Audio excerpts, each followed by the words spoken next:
Aaron Donald has given us something to talk about since June 1 or June 2, thereabouts, the day that Myles Garrett was traded to the Rams. At some point after that, oh, hey, maybe Aaron Donald will unretire and come back and enjoy not being double and triple teamed all the time. Andrew Whitworth, who played with Aaron Donald in L.A. when they won the Super Bowl 5 years ago, he said on Rich Eisen's show that Donald is really close to being back. Let's hear exactly what Andrew Whitworth said on what Aaron Donald is contemplating as he considers his return to the NFL. A lot of people think about the games and stuff, but it's really it's putting your body through the impacts and the down in and down out of running into other big, strong humans all the time. Your tissue doesn't just walk around ready for that. You got to prepare it. And so I think some of this was him, hey, is the passion still there? Do I still have that ability to be sore as crap and every day want to go chase it? And I think for him, that kind of meant, for the last month and a half, really training like a football player and really doing some of the drills, some of the things he used to do day in and day out and see where he's at physically. And that's kind of the stuff we talked about. I would just ask him where he's at. And is he still training? Does he still think he wants to do it? I think there's still a definite curiosity to do it. I think he's super fired up about trying to see if it's there. You don't do all that stuff and then not try it. Devin McCourty was saying that last week. You don't put yourself through all of this stuff and then say, I'm good. I'm in football shape, but I'm not going to play football. Yeah, I hear he's checking these boxes. He's working his process. He knows what he needs to do. And what's he going to do? Get to the end of it and say, you know what? I'm too old for this shit. He's not going to do that. He's going to play. Yeah, I hear you. I listen. I don't. There's a part of me that I'm not sold that he's definitely going to play. I'm not. Like I told you and let you know about my text exchange with him about 2 weeks ago and through all of that. Even there, Whitworth was careful with words. Oh, his curiosity to play. It wasn't like his burning passion to get back. And here's the one thing I'll say. Because I hear what Devin's saying, and I hear you. I think that's usually the most logical explanation. But I will say this too, I guess what I don't get it all the way. Like, if you were going to do it, you would know that passion's back. And this is the time of the training camp to do the things that you were just talking about to kind of get ready and go, wait, am I ready to do this? Can I do this? Instead, wait, we're going to wait until everybody's even further along and physically hitting each other and even more advanced after 2 years off, and then we're going to jump back in the fray? So that's where I guess I would just question, why wouldn't you be out there now to go through the easy part of training camp to start getting the body ready? So I'll be interested. And I don't think Aaron Donald, we know how amazing he is, but I do think he's waiting to get a feel not only for how his body reacts, but how good he can be. And I would think that's a big part, because I don't think he's a guy that just wants to go out there and be like, hey, I was solid today. I made one play. I got, one or two plays, right? And that's where I think he's got to get to in his head too. Does he know he can be the real difference maker that Aaron Donald knows he's capable of being?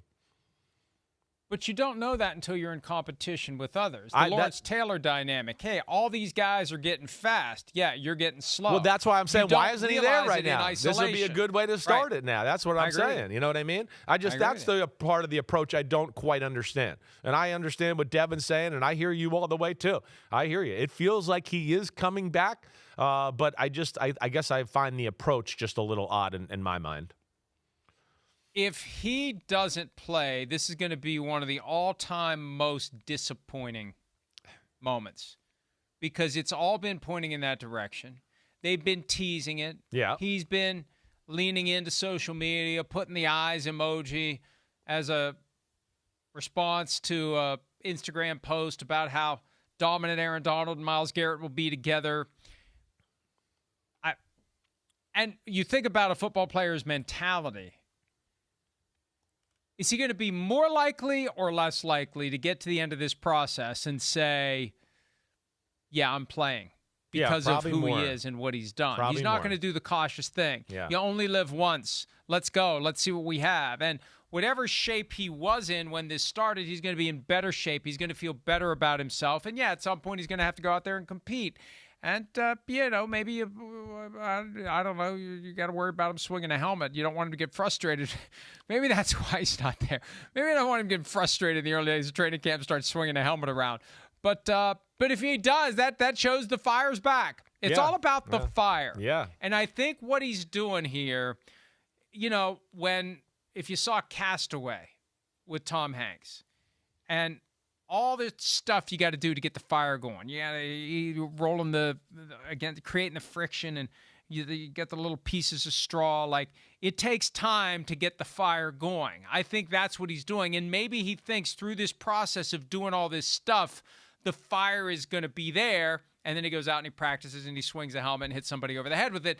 That will tell you the fire's back. Yeah. As objectionable as that is, as an interpersonal action, it shows you that the fire is back if and when Aaron Donald is swinging a helmet again. That's the ultimate litmus test. When he's swinging a helmet, we know he's back. I hear you. And listen, for the job we do in this, I want him to come back. I want to see it. I hear it. I guess there is a part of me, though, that, like I said before, I like the human a whole lot, too. And what I just would question and play devil's advocate, it goes, just one guy. Devil's doing fine. Yeah. He doesn't need your help. Well, let me just help him out a little bit more. Either way, I go, one guy comes to town and now the fire's back. Those are the things I question. Like, the Rams were in the Super Bowl window last year. I think I picked them to go to the Super Bowl last year. So, there's a lot of people that did. What, Myles Garrett just comes to town and all of a sudden you go, whoa, there's a fire back?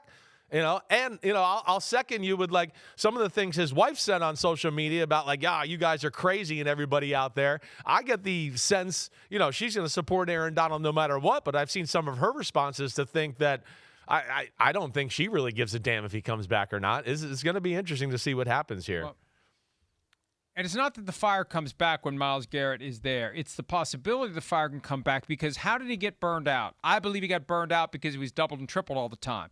So here comes a guy that's going to attract the attention, and I can come back and play a little more freely, something I've always wanted to do. I always wanted to play football without having 2 or 3 guys constantly pestering me and harassing me and keeping me from getting to the quarterback or getting to the ball. Now I'm going to have that because Myles Garrett's the reigning defensive player of the year, and he's bigger than me, and he's younger than me, and he had 25 sacks last year. So I'm going to get more favorable matchups. That's why I said last week, there's a chance that Aaron Donald comes back lesser than what he was, but seemingly better than what he was because he's not getting all the extra attention that he used to get. Yeah, that's the thing that I think got him to start rubbing the sticks together. Maybe. I'm not going to say I doubt him, but I got to kind of see that to believe it a little bit. I know he's almost superhuman, but it's been 2 damn years, and it ain't that easy. And I'll be interested to see where this goes. I really am. But you're right. This is one of the stories. When did you become Debbie Downer? You're getting old. I know. I guess I am. I've been hanging out with you too much. All right. When you hang around Dr. Doom every day of your freaking life, it starts to rub off. Right. And then you're rubbing off on me. But even at my doomiest, I'm saying let's bring Aaron Donald back. Well, you love any story. You love any story that gives you clicks. So even at your doomiest, you're like, hey, Aaron Rodgers is a jerk, but I'm going to write 74 articles about him today. So I know how you operate, slugger. Good for business, baby. It's good for business. It's good for business. Hey, I'm trying to buy a yacht with toys on it and not Stretch Armstrong. Hi, it's Mike Florio. Thanks for watching PFT on YouTube. Hit subscribe for the latest news and analysis from Pro Football Talk.